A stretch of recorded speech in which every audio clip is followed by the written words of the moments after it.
All right, today we're tackling a big one. It's a question that honestly gets to the heart of everything. Whose rules are we living by? Mine or God's? Let's get into it. I mean, think about it. We've all been there, right? Why can't I just make my own rules? Whether you're stuck in traffic, dealing with a tough situation at work, or even just figuring out your own relationships, that little voice pops up. Why can't I just decide what's best for me? Why can't I write my own playbook? And let's be real, we all do it. We all want to bend the rules. I heard this great story from one of our sources about a pastor who literally parked his motorcycle in a no parking zone right before church. And we do it on our hearts too, don't we? We make these little internal rules like, oh, I'll forgive that person, but they have to apologize first. It's like we love the rules when they're for other people, but for us, we'd rather they were flexible. And you know what? Our culture totally eggs this on. The message is everywhere. You be you, you make your truth, you write your own rules. It sounds so liberating, doesn't it? But the sources we're looking at today ask a really tough question. Is this my way approach actually working? Is it making us happier, more fulfilled, or is it maybe, just maybe, leaving us feeling a bit more broken and isolated? Okay, so to really get the perspective our sources are laying out, we have to hit the rewind button.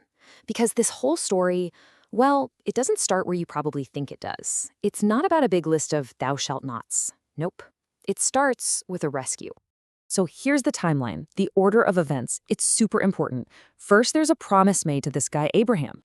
Fast forward a bit, and his descendants are now a huge nation, but they're enslaved in Egypt. Then, boom, the big event. God rescues them, like 600,000 people, in this incredible, dramatic way. And it's only after that, after they're already free, that they get to Mount Sinai and are given the rules. See the order? Rescue first, rules second. The relationship came way before the regulations. And just listen to the way God talks about it. It's not some cold, distant decree. It's beautiful. It's personal. You know how I carried you on eagle's wings and brought you to myself. Wow, that's the language of a rescuer, of someone who cares deeply. It's all about relationship and deliverance, not just demand. This whole thing is built on a concept called a covenant. And that's not just a fancy word for a contract. A contract is about, if you do this, I'll do that. A covenant is different. It's a sacred agreement that's based on a relationship that's already there. The rescue proved God's commitment. The covenant was just the how-to guide for living in that amazing new reality. So that brings up a huge question, right? If the rules aren't there to earn your way to God, then what are they even for?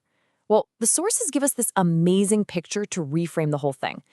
Don't think of them as prison bars designed to keep you locked in. Think of them as guardrails on a winding, dangerous mountain road. Because God says to them, if you live this way, you're going to be my own special treasure, a holy nation. The whole point of the rules wasn't to restrict them. It was to shape them, to mold them into a unique kind of community, one that was so different and so full of life that it would be like a light for the rest of the world. And when we look at the 10 Commandments through that lens, suddenly they don't seem like a boring list of don'ts. They look more like a blueprint for a life that actually works. You've got the first few, which are all about our relationship with God, how to trust Him, how to honor Him, and then the rest, they're all guardrails for our relationships with each other, protecting things like family, life, marriage, honesty, all the stuff you need to keep a community from falling apart. They're all about peace. So yeah, it all comes back to that guardrail idea. The point isn't just to restrict you for the sake of it. No way. The point is to protect what's most precious: life, relationships, community. It's to keep us all from flying off the cliff into total chaos. And this really gets to the core argument in our sources. My rules break me, but God's rules bless me. It's a pretty bold claim, but the logic goes like this. When every single one of us is playing by our own personal rulebook, we're just bound to crash into each other. It leads to isolation and chaos. But when a whole community agrees to live by God's playbook, well, that's where you find peace, purpose, and blessing. Okay, let's jump forward in the story now into the New Testament, because this whole idea gets a massive upgrade. The motivation for all of this? It shifts from just keeping a covenant to something way more powerful and personal: love. So Jesus comes along and just flips the whole thing on its head. He says, look, following these ways isn't about gritting your teeth and checking off boxes just to stay out of trouble. No, it's the most natural thing in the world. It's what you do when you actually love someone. Your actions become an expression of that love.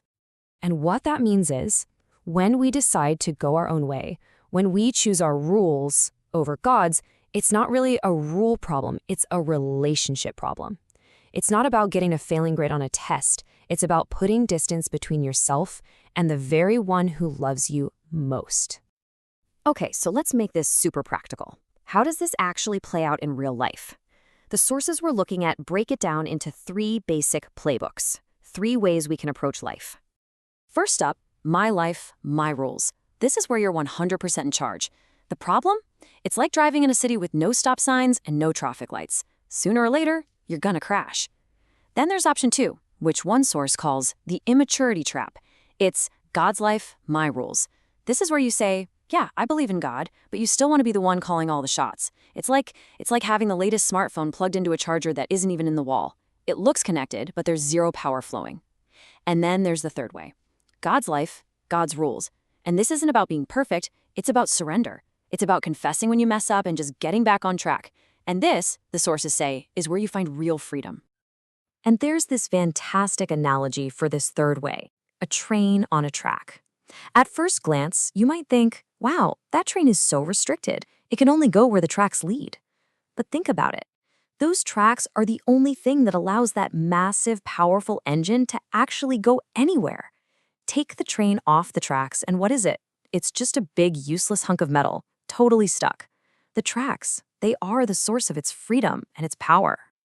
So let's start to land the plane here. I know it's easy to hear all this and just feel overwhelmed, like the standard is impossible. But that's not the main point. The key message isn't about being perfect. Not at all. It's about your direction. It's about transformation over time. There was this one quote from the sources that just nails it.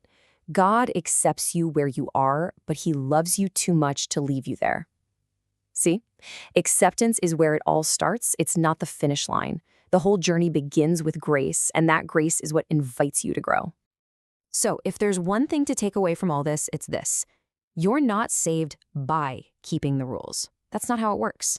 You're saved by grace, through a rescue you didn't earn. And then the rules become the framework, those guardrails that help shape you into who you're always meant to be. It's all a response to the rescue. And so that leaves us with a really personal question to chew on. Just take a second and think about your own life, your relationships, how you spend your money, your career. Where are you kind of pushing God's playbook aside and deciding, you know what, I'm going to write my own rules for this part? It's a tough question, but it's probably the most important one we can ask.